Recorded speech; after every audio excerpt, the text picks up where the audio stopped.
Hey guys, Choppadong here, DFSArmy.com, senior coach, contributor, small balla extraordinaire.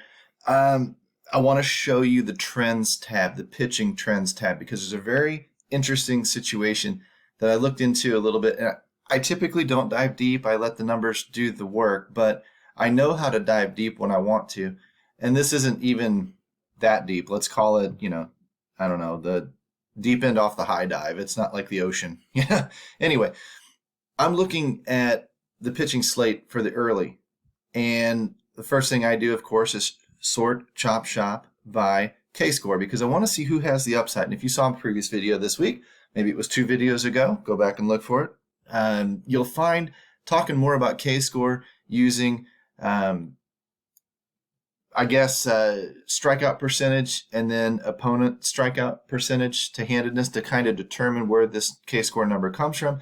And when you get a bigger number over 500, like 526, 538, 559, you're generally looking at pitchers that are in a plus matchup. They're not only good strikeout pitchers in their own right, but they're also facing a team that tends to strike out. So naturally, we're in a situation where we might perform more often than not above our average. Okay, we might perform better than average.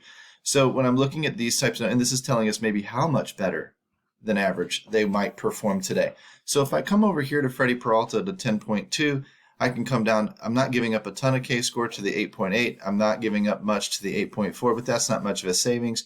Logan Gilbert, if I look, 13 starts, 16 innings pitched, not terrible. 4.5, 5 per start, it's not great. But I would like to look at a game log and see what kind of points he produces for that 8,800 and see if he would be a viable option because I might take him over Freddie Peralta. But Freddie Peralta is going to be the cream of the crop. What I'm looking at also when I flip this around, W score and bring the big ones to the top, this is where I look for my stacks.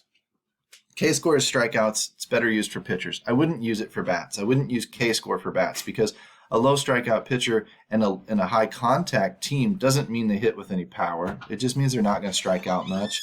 So I'm looking for the WOBA number because that's a weighted on-base average, and that gives us that power metric mixed in with the hitting for contact and whatnot. If I saw a high WOBA and a low K-score, it'd be good for bats because it suggests they're not going to strike out a lot, and when they put the ball in play, they do it with some authority.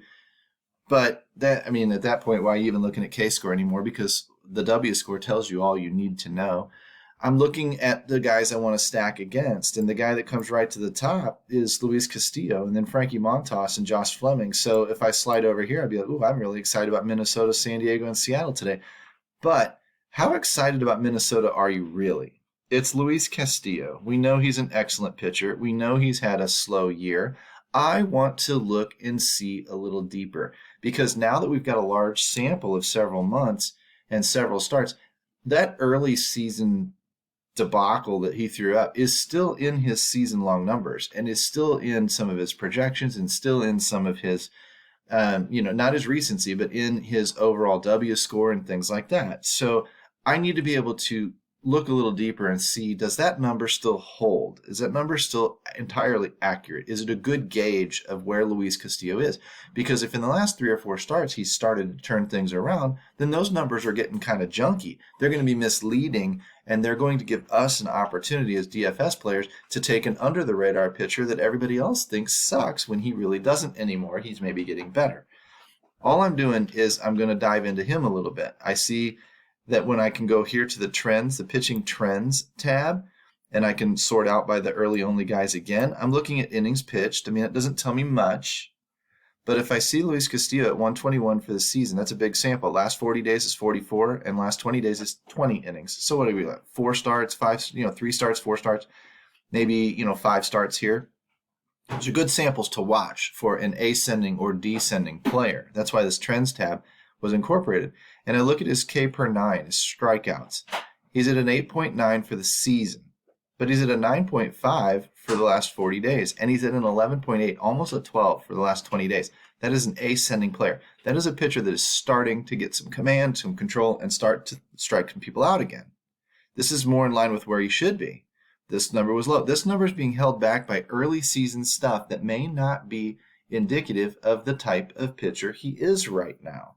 And for DFS purposes, I don't care about what you did in April and May that much. I care more about what you're doing right now. I care about today. I don't care about the season. I care about today. So what I'm looking for is guys that are maybe tricking us, showing us bad numbers on large samples, but good numbers on recent samples. And Luis Castillo seems to fit the bill. If I look at his home run trends, his home run trend, 8.89, whatever, 600, came down, it spiked, he gave up a couple of bombs in the last start or two, no doubt. I look at the ERA trend, though, a 4.2 for the season, but only a 1.8 in those last 40 days. A 1.8 and a 1.8. He's holding steady at the 1.8 ERA. This number's coming down. Therefore, this number's not accurate anymore. He's pitching more to this. So is Minnesota still in a good spot? Probably not. Minnesota might get carved up. If the ownership reports show too many people on Minnesota today, my God, that's an easy fade because you're banking on Luis Castillo's recent trends. Look at his Sierra. Sierra is what your ERA should be. Skill independent ERA. It takes kind of some of the luck out of the game, kind of like an XFIP or whatever. And I'm looking at a 4.3 and then a 4.0 and now a 3.3. That number is coming way down. He's pitching at a 1.8, but he's pitching to a 3.3. He was pitching to a 4.2, which is where he was.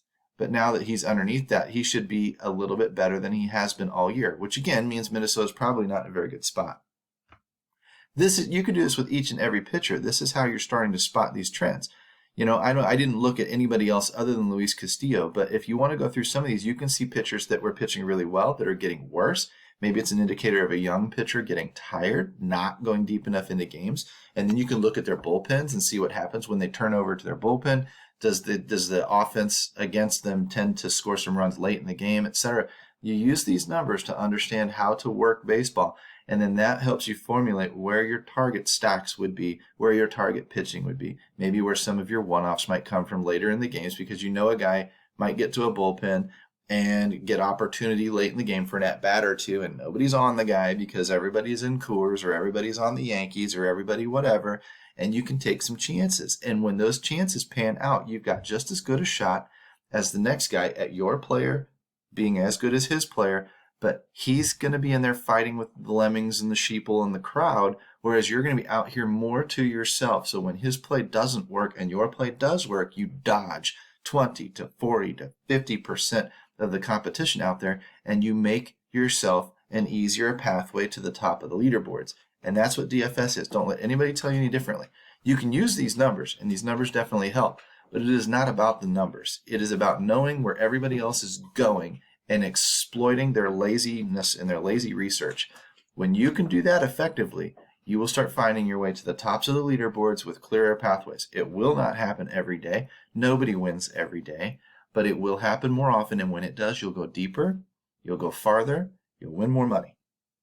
Easy peasy lemon squeezy. It's Choppadong, DFSArmy.com. Hopefully you guys get a little bit out of this for the early slate. I'll go ahead and push this out. And hopefully you guys can, if you ask questions, we'll talk about it inside Discord today because that's what we do. Peace out, homies. Talk to you soon.